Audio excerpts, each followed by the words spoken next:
வணக்கம். வாரம் நம்ம குக்கர்ஸ் கிச்சனில் புது புது ரெசிபிஸ் உங்களுக்காக வந்துக்கிட்டே இருக்குங்க. அந்த வகையில் இன்றைக்கி என்ன ஸ்பெஷல் அப்படின்னு பார்த்தீங்கன்னா, பூசணிக்காவும் காராமணியும் போட்டு புளிப்பு கூட்டு தாங்க.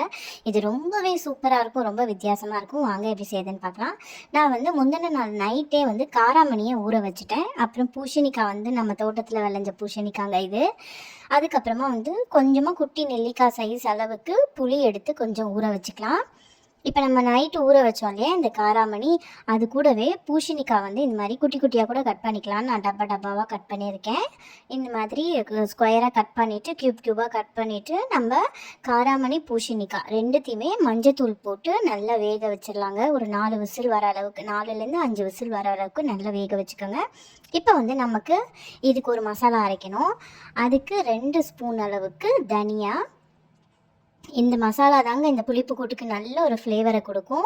அதுக்கப்புறமா 2 ஸ்பூன் அளவுக்கு கடலைப்பருப்பு, 2 ஸ்பூன் தனியா, 2 ஸ்பூன் கடலைப்பருப்பு ரெண்டுமே ஈக்குவலாக எடுத்துக்கோங்க. 1/2 ஸ்பூன் அளவுக்கு மிளகு எடுத்திருக்கேன்.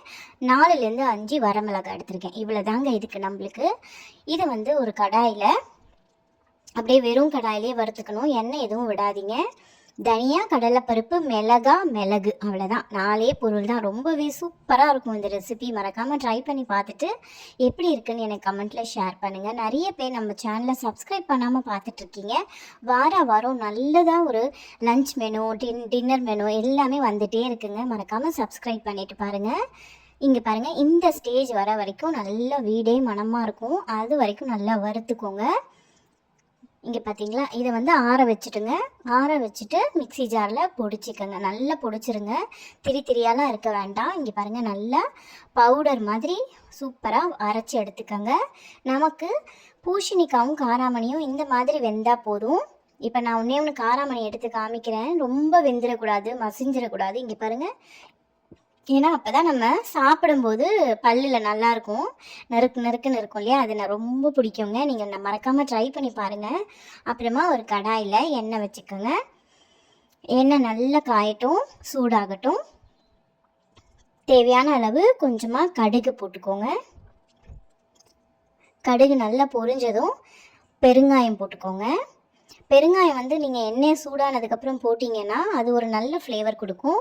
அதுக்கப்புறமா 2 வரமிளகா போட்டுக்கோங்க. கொஞ்சமாக கருவேப்பிலை. இது எல்லாமே நல்லா வறுபடட்டும். இதுக்கப்புறமா நம்ம கரைச்சி வச்ச புளியை சேர்த்துக்கலாம். புளி போட்டு நல்லா கொதிக்கட்டும்.